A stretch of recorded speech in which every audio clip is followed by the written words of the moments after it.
And now it is my honor to introduce the captain of the Membership Action Plan Initiative, Rotary International Director for Zone 33 and 34, Patrick Eakes. Thank you so much, Andy, and welcome to the September Membership Action Plan webinar. Today, we're talking about one of the most crucial issues that any organization needs to address: finding great members. Whether you run a business or a volunteer organization, your most important asset is your people. And just like a business, Rotary clubs have to plan on some of their members moving on and needing to be replaced. And if we want to grow our business, we need even more people.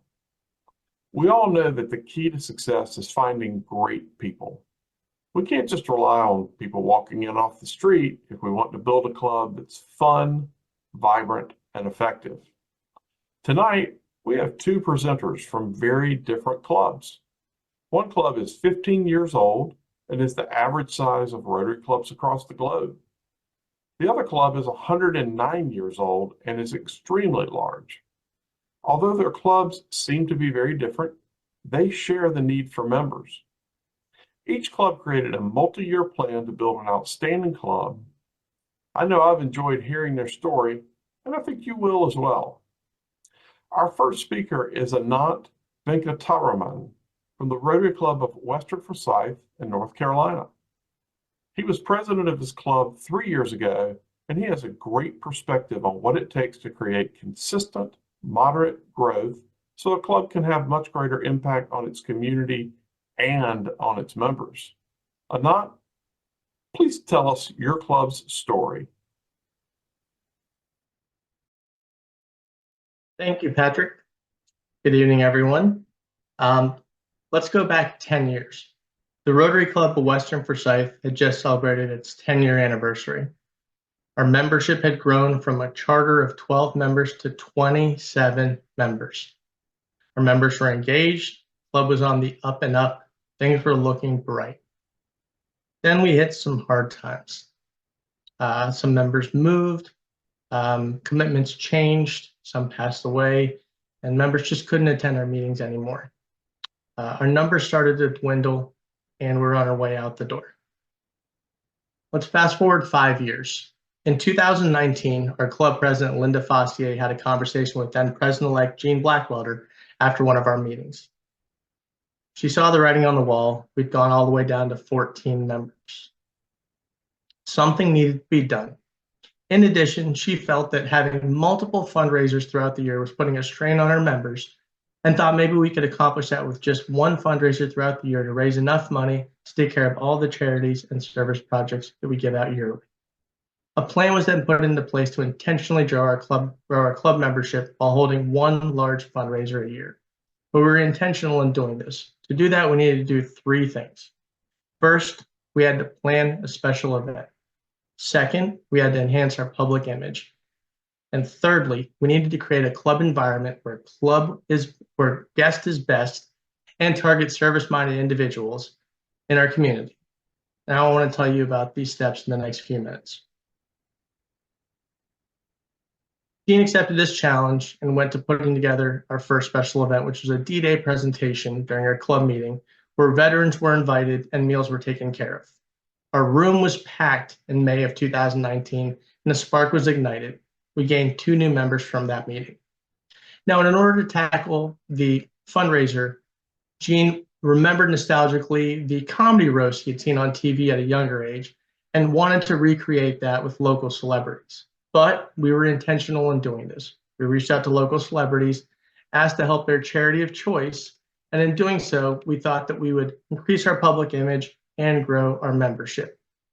Our first venture was in the fall of 2019. We roasted one another Mike Swain, a local clothier in our community, known for his selfless service and educating the youth.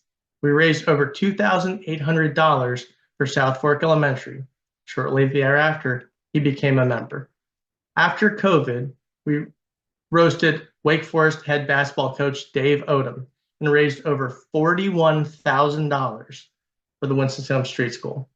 In 2022, we roasted former WXII TV personality Cameron Kent and raised over $15,000 for Samaritan Ministries.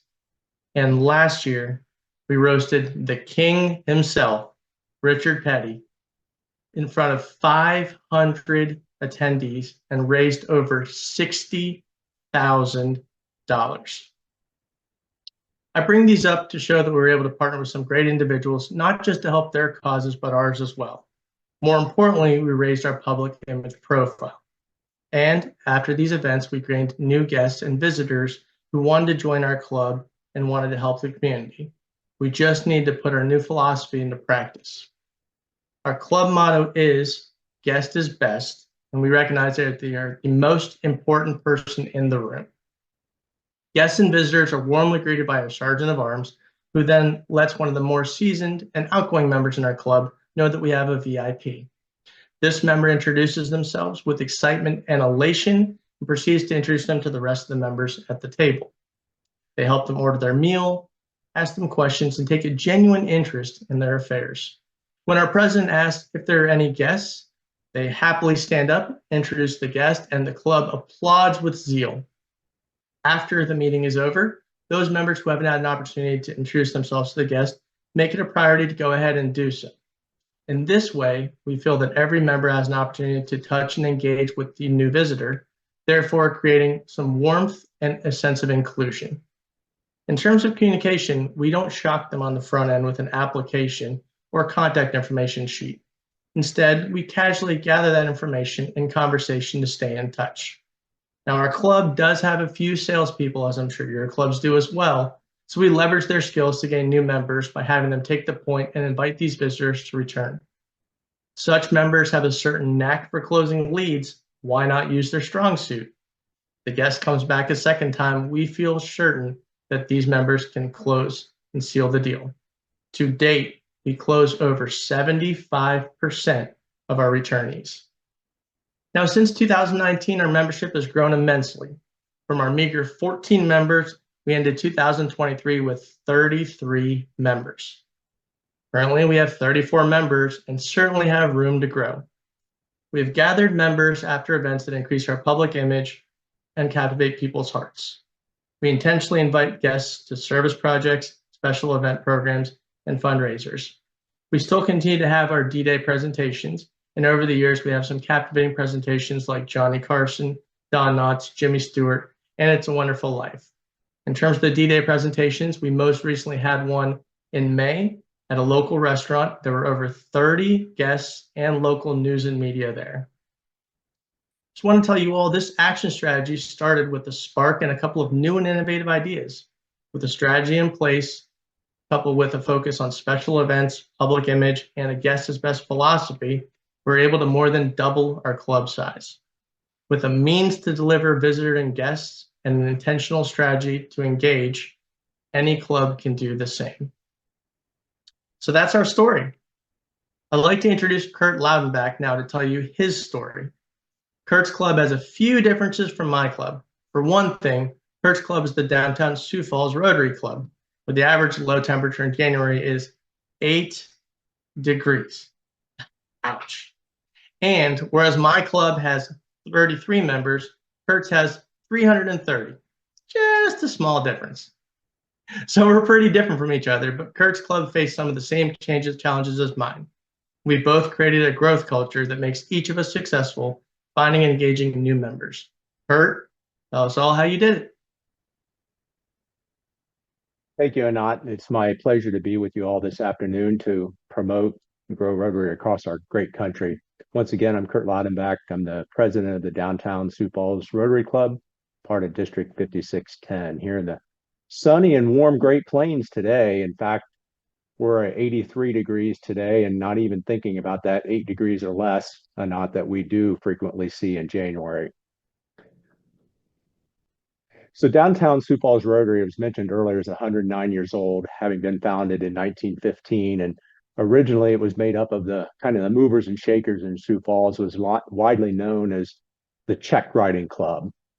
Busy executives here in Sioux Falls felt that their way of making a difference in the community was to write checks to benefit good causes. That's what they could do.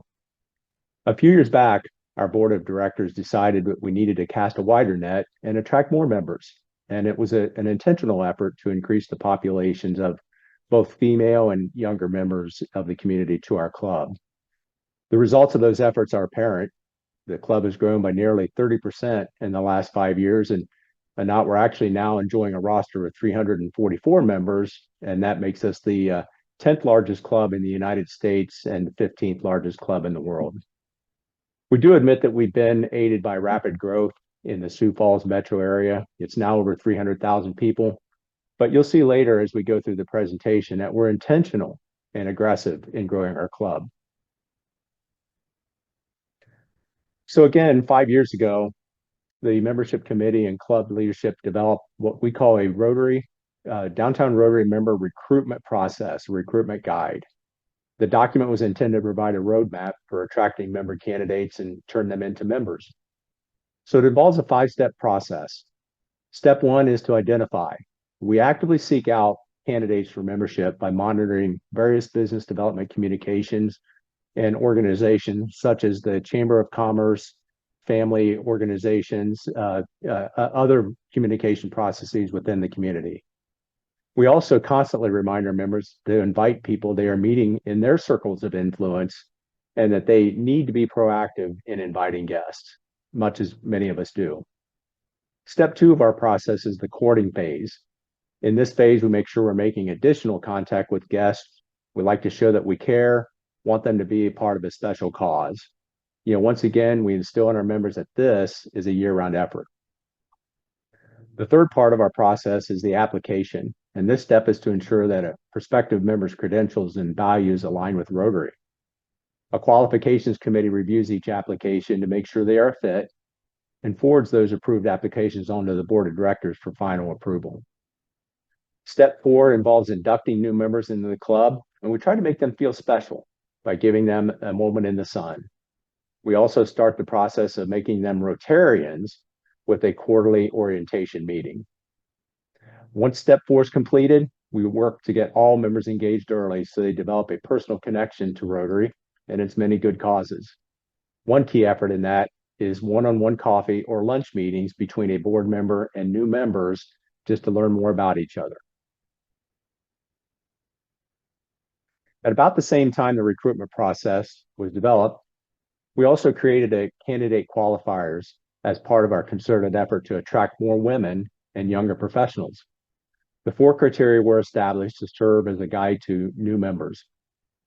First, we continue to seek proprietor, partner, corporate officers, and managers, the more traditional qualification for downtown Sioux Falls membership. In other words, those people that are considered movers and shakers in the Sioux Falls business community.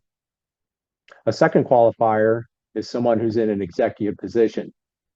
The difference between the first qualifier and the second one is that the first one describes the larger, more professional organizational leaders, such as bankers, law partners, CEOs of large companies, etc. While this qualifier really pertains to more non-C-suite executives or entrepreneurs, people who may be still pretty high in the food chain, but not necessarily running a business, or young, smaller business if they do. The third qualifier that we identified was capturing those candidates who may be a local leader of a business, whether they may be a head of a realtor firm or head of a charity. And that has been a really high return qualifier for those people because they tend to be already dialed into a service mentality and they fit into the Rotary values as such. Our last qualifier is what we call a thought leader. And this was admittedly a little difficult to clearly define, but really it was our attempt to create a pathway to membership for candidates who may be earlier in their career. These candidates must demonstrate through the application process that they were upwardly mobile, beyond an entry-level position, and have evidence of service to the community beyond their career development. Once we developed our member recruitment process and identified key criteria for potential members, there are still other key success factors that we've identified. First, you can't achieve if you don't create a goal. This is a simple step, but is missed oftentimes. A key goal for us was not necessarily to try to pick up specific new numbers, but it was specific to attracting more women and younger members. We also targeted significant community leaders and asked them twice. First, we asked them to come to a meeting, and sometimes more than one, as many do. And then we asked them to join. Once again, many people don't do this step, but when you're working to attract new members, we see that as essentially a selling process. And a key part of the selling process requires that you ask for the order. So we asked them to join. The benefit of those key leaders is that they tend to network with other key leaders and they become part of our pipeline efforts and then our future recruiters for the organization. Many people who are focused on the idea that everyone joins Rotary should be all in for Rotary and its causes. And we fully embrace that and promote it. But we focus first on getting them to join Rotary, and then we work to help them become Rotarians. Even if they don't go all in, they still provide valuable dollars that supports Rotary International, District Rotary, and sometimes we're just satisfied with that. Lastly, we hold 2 member drives each year, one in the fall and one in the spring, and we try to make them fun. For example, in the last drive, we pitted the board of directors against the rest of the membership, daring them to out-promote us, which they did. Those efforts brought in 15 new members in the month of April alone. The proof is in the results. Because downtown Sioux Falls Rotary had a plan that was focused on casting a wider net in the community, you can see the growth we've had in the last 5 years. Total membership has grown nearly 30% over that period. I noted in the last slide, but did not get into detail on the importance of programming. Historically, we're much like I believe many clubs do, invite a guest speaker, give them the podium, and they do whatever they want in their presentation. To be candid, some people just aren't very exciting in their presentation style. And meetings can be quite boring as some speakers simply read their slides. I'm sure we've all experienced that. When the pandemic shut down in-person meetings, we went virtual from one of our member studios. Our president interviewed a couple of subject matter experts on COVID-19 and pandemic-related matters, and the response was overwhelmingly positive. As a result, the interview style with the panel and a moderator, who's always a Rotary member, which is another way of getting people involved, and that's become our standard meeting format now. Now, we still mix it up a little bit by having other presentation styles, such as the Webb satellite telescope. That was a presentation, and sometimes those work well. So we still do that somewhat, but primarily we use a panel with a moderator. I mention that because we always make sure that some of the best programming for the year is scheduled during those member drives, which adds another feather in our cap as the place to go to be in the know. I think about some key programs such as U.S. senators, congressmen, our governor, other impactful subjects that put us on the cutting edge. I think I've made it clear that our efforts have been to attract more women and younger professionals. The slide on the screen now demonstrates the evolution from being that old white guys club to being a younger and more diversified club. You can see that in the last 5 years, we've increased our female membership by 20% and professionals under 50 by nearly 50 members, a 54% increase in vibrancy that comes from younger professionals. To summarize, I urge you to be thoughtful about a plan, create a process that can be replicated every year, and make sure your entire membership understands that each of them has a responsibility to attract and recruit new members. I intentionally use the word recruit. Great companies recruit high caliber employees, great sports teams recruit impact players, and we believe Rotary should have the same desire to stock its roster with leaders who can make a difference. An example of that, the picture you see on the screen is a rendition of an all-inclusive playground at a new park being constructed in downtown Sioux Falls. Downtown Sioux Falls Rotary leadership led an effort last summer and raised over $260,000 from club members in 90 days to contribute to this inclusive playground, which will allow children with physical limitations to enjoy a playground. The sidewalk you see in the picture will be called Rotary Way, and it will have the Rotary wheel implanted in the sidewalk at regular intervals. This is an example of what can happen when you seek out and attract people of action. Thank you for your time. I'm now going to turn this over to Rotary Coordinator for Zone 33, Terry Weaver, for the final piece of tonight's presentation. In case you wondered, the Rotary coordinator and a team of assistants support district leaders in their roles of helping Rotary clubs expand their reach. That means growing Rotary clubs. Terry's territory, say that 5 times, spans 17 districts from South Carolina to Western Pennsylvania. That's over 900 Rotary clubs and over 34,000 Rotarians. Terry, what are some important things to know about growing a Rotary club? Thanks for asking, Kurt. One of the most important things to know is you need to get started.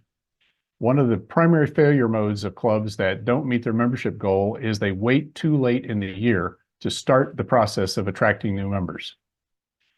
Let me explain a few things I've learned over several years of watching thousands of Rotary clubs operate. Some things I've learned about how membership organizations work. And the first of those is that, as Kurt mentioned, attrition is real. People do leave membership organizations, and they leave Rotary at an average of about 16% a year. That would be the average for North America. The average for the rest of the world is slightly higher in the mid 16 to 17 range. Now, you might think that's high, and I did too, until I started looking around at some comparable data. For example, U.S. Trade Associations, another membership organization, they lose members at a rate of about 15% a year. And then I looked at commercial businesses, like people in the alarm monitoring business, think ADT or Wells Fargo. They turn over customers at a rate of about 13% a year. And insurance agents, think property, casualty, auto, State Farm, Farm Bureau. They lose customers at an average rate of about 16% a year. In that business, a 10% attrition rate or 90% retention is considered world-class. What I've also learned is that in a given club, the attrition rates are remarkably consistent. They repeat themselves every year unless something different happens. Because unless something changes about the character of the club, about the average number of people will leave the club this year as have left in the last 2 or 3 years. So they become highly predictive. Unlike your mutual fund, past performance in the case of attrition is a great indicator of future results. Now, retention, you've heard a lot about retention, and it's essential. Every member you keep is a member you don't have to replace, but it's highly overrated as a growth strategy. You can't retain your way from 20 to 24 members. And more importantly, you should start attracting new members right off the blocks in July and August before you see those resignations. Because trust me, folks, those resignations will happen at about the same rate people have resigned each of the past several years. And they'll continue throughout the year. In fact, they tend to be backloaded, which is the danger about waiting until you see people start resigning to turn on your new member attraction machine. You actually need to pre-replace those members likely to leave your club. And all that information is in the Membership Success Center Progress Dashboard. Now you get to the Membership Success Center from either DACDB, the district tab you see here, and you click on the Membership Success Center icon. Now you can also get there from Club Runner. In the case of Club Runner, what you do is you go to the Reports tab in Club Runner and look for the Membership Success Center link. Now, I'd like to talk with you about the Progress Dashboard. This is the most important tool for your club to see whether it is on track with respect to attracting new members. And it opens and looks like this. Now, take a look. The things you really need to know about your club are right up here at the top. New members. In this case, this is a snapshot taken at mid-year, January 1st of last year. This club had attracted 3 new members. They had lost 1. So they're up a net of +2, and it's January, and they're basking in the glow of that +2. They feel really good about themselves. What they have forgotten is that on average, they lose 9 members a year. And of course, what they also have is a fanciful membership goal, frankly, of growing by 8 from 46 to 54, probably about twice the membership growth they should have anticipated, but that's their goal, not mine. So what that means is that they need 17 new members in order to meet their goal. Now, that is represented by this gold pace line that starts on July 1st and ramps up until June 1st. And in this case, 17 new members That's a hefty bunch of folks to need to find over the course of the year.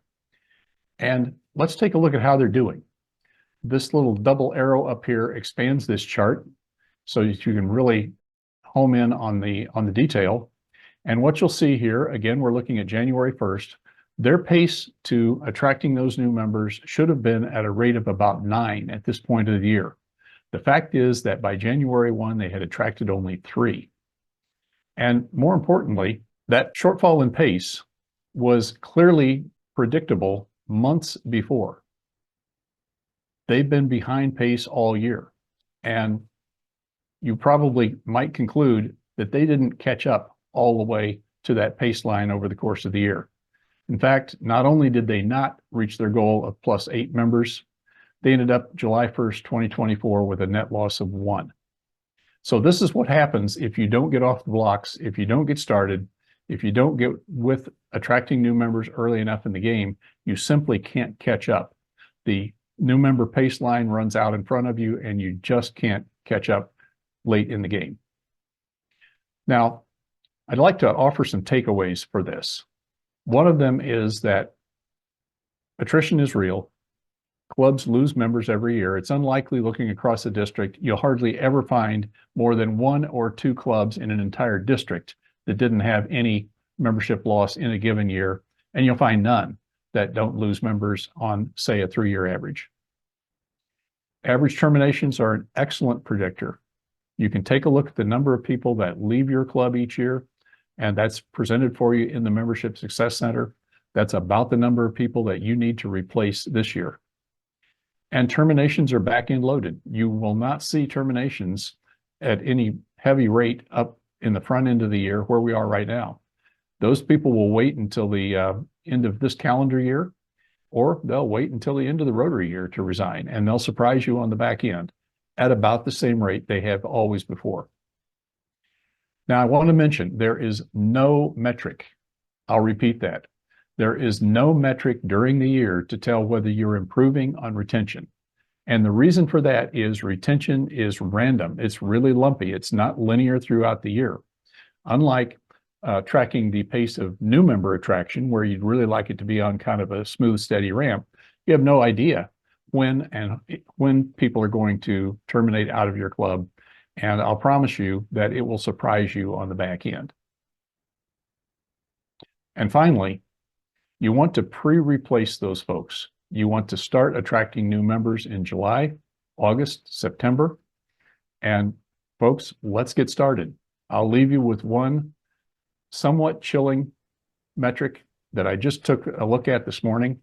Of over 900 Rotary clubs in our zone, 500, more than half, 500 of our clubs have not attracted a single new member yet this year.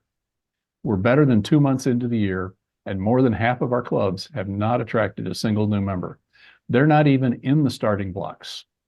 We need to get off the blocks and down the track, and we need to get started. Thanks. Terry, thank you very much for that overview on the Success Center as well as the Success Track. I also wanted to say thank you to Anat and Kurt for sharing how they've been so successful for over the last 4 years now. And a reminder for everyone here today, if you have any questions for Anat, Kurt, or Terry, use the Q&A box to enter your questions, and we'll moderate those among the 3 of them. But first, I'd like to recap from a high level what you heard from all 3 speakers.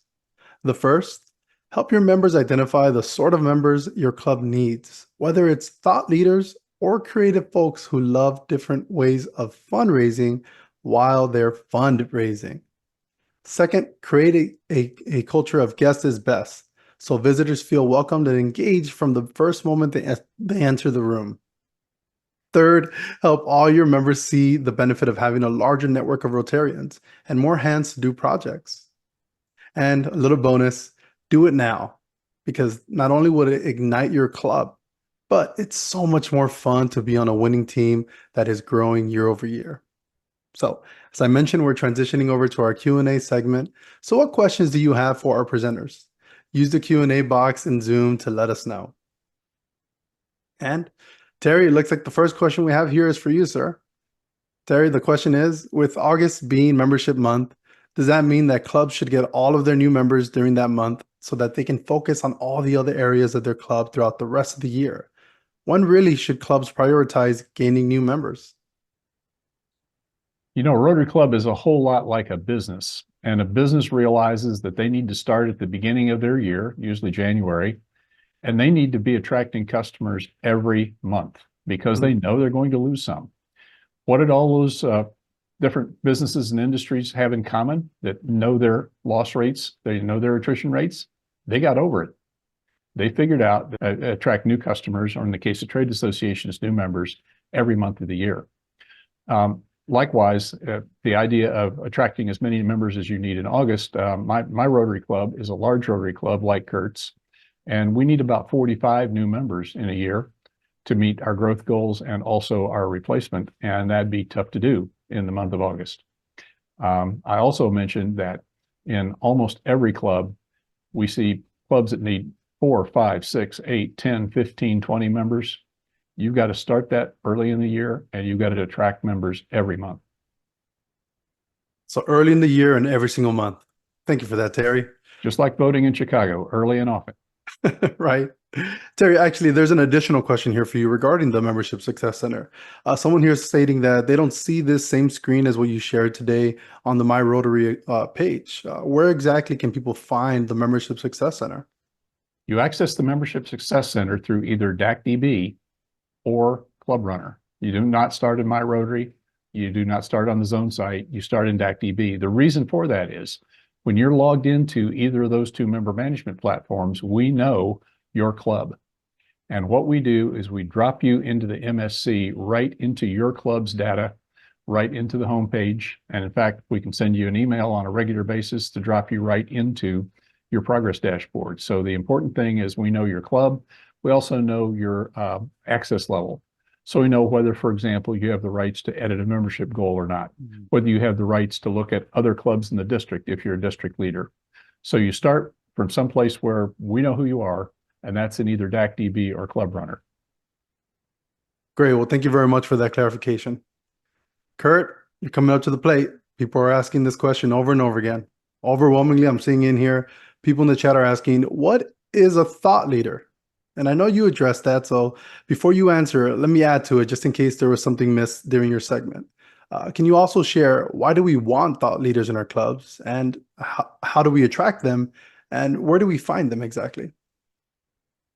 Yeah, so great question. And as I indicated in the presentation, it's really not an easy one to answer. So that was kind of our effort to kind of a catch-all category for, again, people that might be very young in their career, who we believe would be good Rotarians. Typically, it's going to be someone who is not only upperly mobile within their organization, but they also are active in the community. So we have a lot of young members in the club that are very, very active in other organizations. They're leaders in those organizations. And even though they may not be the head of a company, they're important to us. And they've proven that they can make things happen. So it's really a catch-all category that as I said, younger people in their career, but also people that have demonstrated that they make a difference in the community. You know what, Kurt, that might actually answer the next question that I had here for you that someone's asking. They wanted to know, because your candidate qualifiers make for some pretty impressive potential members, how do you ensure that you're not rejecting or missing out on potentially good members that don't meet those qualifications?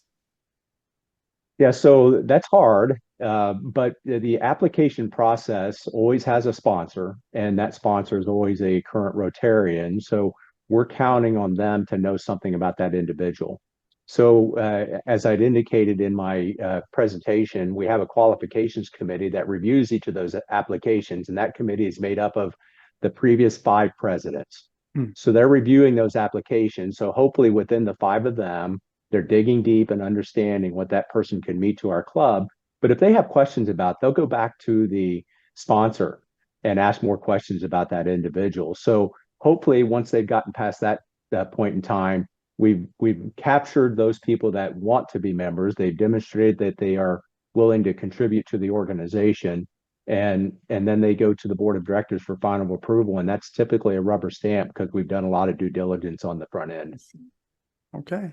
Well, Kurt, I have just one more to add to that just came in that seems to fall in line with that. An issue Okay. that some clubs are having is that time commitment could be a little tough for once a week lunches among some of the business leaders that you're probably attracting. How do you overcome that objection to get them to participate? Not very well. But it is, I mean, that's a key factor. You know, we have our meetings are noontime on Mondays. It's a luncheon meeting, and that some people just can't make that, and they're clear that they can't always make that. But we hope to get those people involved in other activities. We have an engagement committee that does various activities, social events typically, that are beyond the scope of a Monday meeting. We have a connections committee that is involved in getting members connected with each other, both within and without the meeting. And we find that some people attend those activities when they can't attend the Monday meetings. So we try to get them involved in other ways. So it seems like there's something for everyone then. Right. Great. Okay, well, Anat, questions are starting to come in and piling in for you. So I hope you're ready, bud. First one I have here for you is, what's the best strategy to instill the culture of guest is best in a club?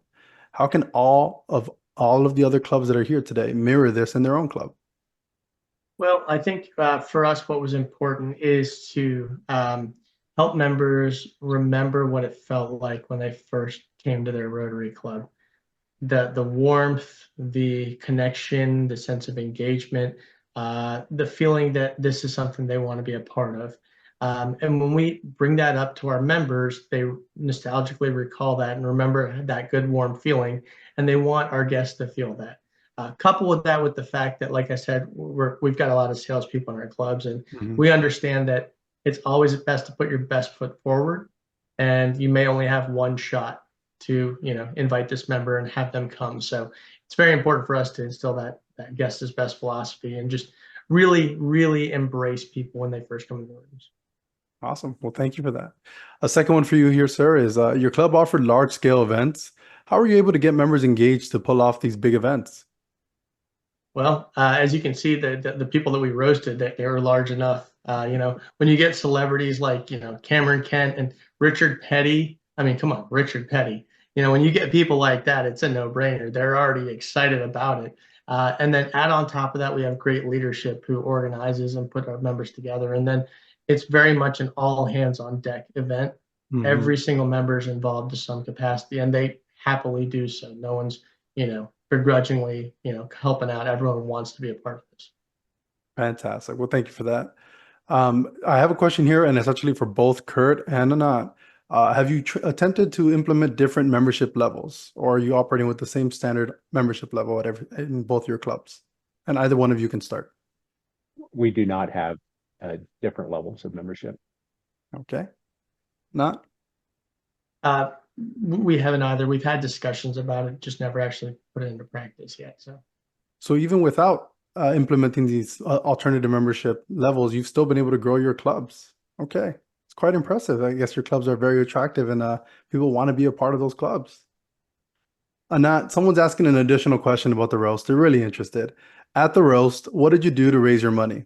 We'd love to hear more from Anat about the roast themselves, the logistics, who presents. It's a really cool idea, and we just want to hear more about it. Sure. So with our comedy roast, there's two aspects to it. So there's the ticket sales, obviously. So we're selling the tickets to get the people there. We raise money that way. In addition to that, we've become very good at setting up an online auction and having a live auction as well too. So that's the second aspect to be able to raise funds.